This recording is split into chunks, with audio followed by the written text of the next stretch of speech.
Okay, so I journal a lot, and the one day I was journaling and I made this list, and it's called Things Cutting Has Taught Me. Because I am a cutter. I self-harm. And that is very much a part of who I am. It doesn't have to define me, but it is a part of me. And I hope one day that it doesn't control me. But it is something that I will battle for the rest of my life. It is a war. Once you start, it is a war. You could go for years without doing it, but then one moment can bring it all back. Because it works. At least for a little while. And I think that's something that most people don't realize, is that it is a war. It's a war in your mind. It is a war against yourself and against the pain you feel. And this isn't even on my list, but I feel it needs to be said. Because once you start,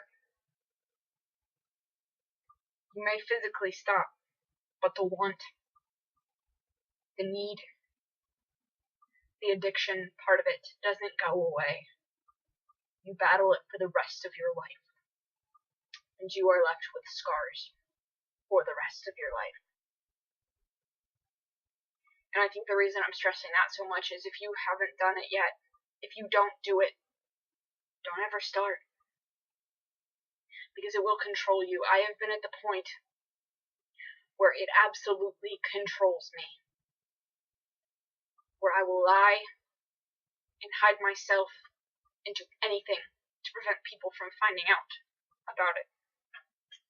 And that's not okay. That has control of you. You don't have control of it. Once you start, you lose control. Maybe you hold on to it for a little while, just a tiny bit,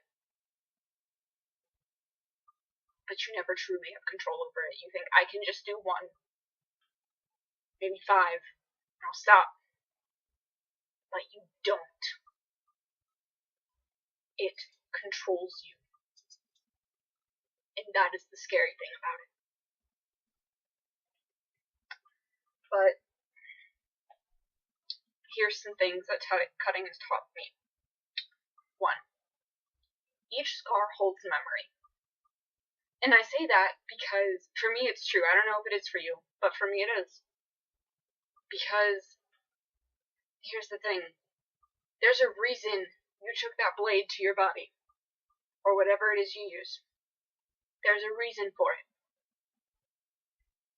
Maybe whether it be a trigger, or something someone said, or memories that eat you alive. But each cut you make that becomes a scar holds a memory in it. Even if it's just the memory of cutting. I have hundreds of scars on my body. I can't tell you what each individual memory holds. Maybe certain ones. But I can tell you they are full of memories. That is my story written on my body. My pain. Written for the world to see. Even though I hide it 95% of the time. It is there. And every time I look at my scars, I am reminded of the pain that caused me to take that blade across my body, wherever it may be, my wrist, anywhere. So each scar holds a memory. 2. Cuts usually look worse than they actually are. Your skin's pretty resilient, especially scarred skin. It doesn't cut that easy. Trust me. I'm not telling you to go try it. I am not promoting self-harm at all. Do not think that from this. What I am doing is sharing the things that cutting has taught me, whether they be good or bad. Because I think it needs to be said. People need to know the truth about cutting. Because it is a rising It's rising in our generation, in the generations below us even. Because we don't know how to cope with this pain. The pain that eats us alive. The ones that other people don't acknowledge. The ones who don't understand it, they don't acknowledge it. And this is how we cope. So I'm not promoting self-harm. I promise you that. Because I wouldn't wish this on my worst enemy. I'm just telling you what I've learned from it. So I'll continue. Cuts usually look worse than they are. I say this because I've had that happen. I've had to go get medical treatment several times for my scars, for a cut I made.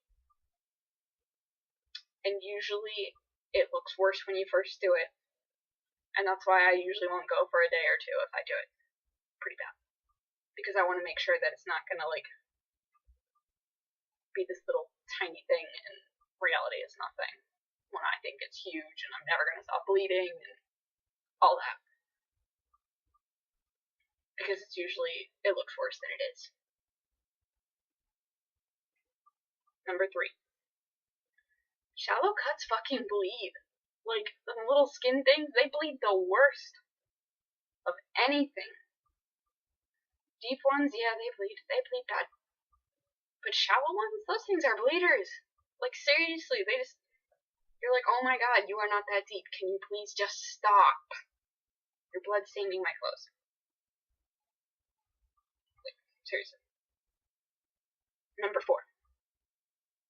You will not always hit your release. I cut for relief. Relief from everything that I feel inside that I can't control.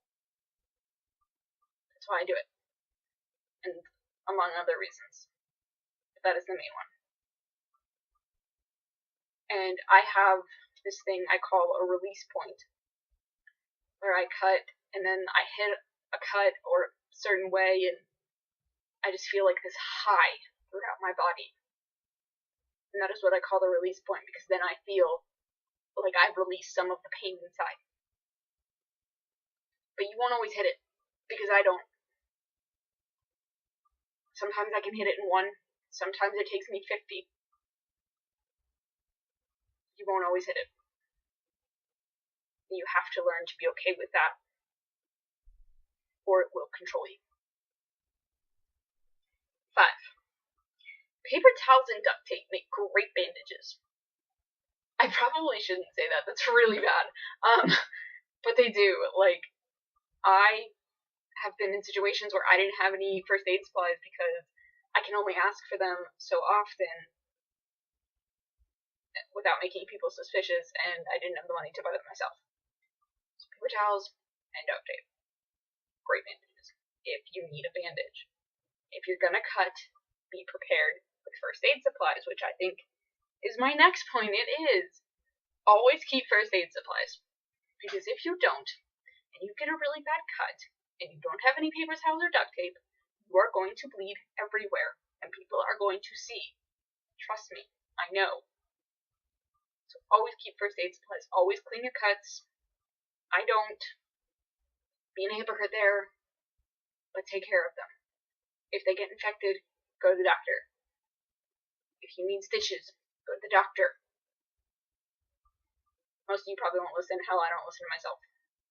But I'm just putting it out there because I'm not promoting self-harm and I'm trying to be good. 7. Someone cares enough to kiss your scars. Maybe not always physically kiss them, take their mouth to your scars and kiss them. But someone cares enough about you to want you to stop, to want you to know that you are loved despite your scars. Sometimes there's more than one person. And I fully believe that there is one person for everybody that will love you despite your scars. Because I found that person for me. And it's amazing. Not even in a romantic relationship, just anyway. You will find someone who will love you enough to kiss your scars. 8. Your family will freak out. Trust me. there are different levels of freaking out, and maybe they're on the lower level where they're concerned, but they're not going to do anything. They just want to love you. Then there is the level of freaking out that they're driving you to a psychiatric ward. Like I said, different levels, different ends of the spectrum. My parents are towards the farther.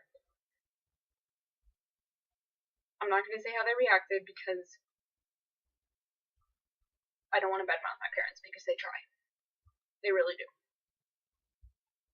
But there are different reactions, and people, your family, will freak out. But it's only because they care about you, because they love you. And they hate that you have to hurt yourself to feel better. 9. The most unlikely people can help you. Maybe you're the person who looks the depressed kid part. Like, you wear black all the time, you're into those bands, because I'm into them too, don't worry about it. But you're the stereotypical emo kid. Don't rule out the so-called preppy, popular kids from helping you, from being there. Because you know what? Some of my best supporters are the people that I never thought would be able to help me. They're these people that you think they have their life together. You think everything goes great for them, and maybe it does. But that doesn't mean that they don't feel like shit deep inside. Because everyone's got their own hell. Everyone's got their shit. Some people just deal with it differently. So the most unlikely people can help you. 10. Cutting has taught me how to wear long sleeves in very hot weather. You buy thin shirts, and if you gotta wear a thicker one, put a tank top underneath it. And then when you're alone, or if you're driving and you're driving alone, once you've left wherever you're at, take your long sleeves off, cool off, put it back on when you have to. People are gonna ask you, aren't you hot? You can say yes. They don't need to know why you're wearing it. Maybe you like wearing them. And you don't even have to wear long sleeves. Bear your scars. Some people will call you an attention whore. That you just show them for attention. You know that is not true. If we wanted to do it for attention, we would sit in the living rooms and take that blade to our skin over and over and over. But we don't. You barricade your door, lock yourself in the bathroom, wherever the hell you do it. You do it alone. Begging for someone to come hold you. But you don't need to wear long sleeves. If you feel comfortable wearing short sleeves, then wear short sleeves. Do it. I promise you it will be okay. Not at first, but in the end it will. 11. How to remove bloodstains. This is an important thing to learn. Trust me. Shout is your best friend. I've gotten bloodstains out of things that I never thought. Yeah, it's awkward. Especially if your family's around while you're doing laundry, then it's hard. But you can do it. 12. How to stop bleeding. Pressure, pressure, pressure. If you're bleeding profusely, or you think you're going to lose too much blood and pass out, please go to the hospital. Please get help. But if it's just bleeding slightly over time, pressure. Pressure, pressure, pressure. Bandage it up. Don't remove the bandage. Keep adding more around it. Eventually, it will stop. And if it doesn't, please seek medical attention. And last but not least, people will judge you. You can't control other people's reactions. You can only control your own. And it is easier said than done, I know, to not let it bug you. Because I still let it bug me. I still wear long sleeves in public all the time. But in reality, people are going to judge you. It's what you do with it that matters. Because their opinion of you doesn't matter. Your opinion of yourself does. And if you hate yourself, then I feel for you, because I hate myself too. Very much so. And I think that one day you will love yourself. Because I do. Not really. But someday I will. But I do believe that you will love yourself someday. It may be years from now, but you will. I promise. And you can hold me to that. I guess what I'm trying to say with all this is cutting teaches us lessons, good and bad. Cutting is how we release what we are feeling inside, or a distraction for the pain, or whatever the hell reason you do it for. It will teach you a lesson. And that lesson you can use to help others. Even if you're not done cutting, even if you haven't quit, even if you haven't gone a fucking year without it. It will teach you lessons. Let it. If you have to go through this, if you have to do it like I do, let it teach you. Let it be a light for other people. I didn't say that right. Not a light. But let it use you to help other people. Because it can. Your scars can change someone's life. Maybe for bad, maybe for good. But they can change someone's life. I promise you that. Because mine have changed the lives of everyone around me. And some of that I feel really guilty for. Because my sister's kids, my niece and my nephews, they're going to grow up thinking that that is an acceptable way to deal with things. And it's not.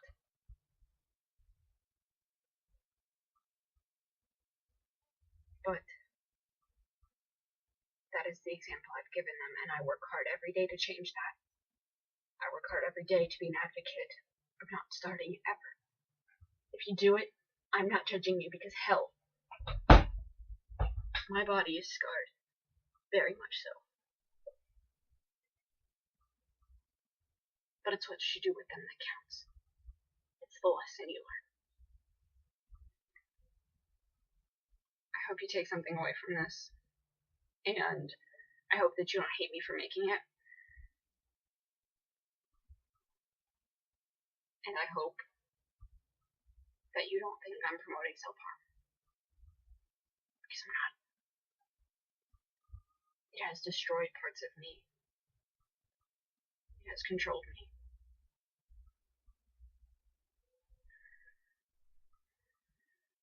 But someone needs to talk about it. Because too many people don't understand.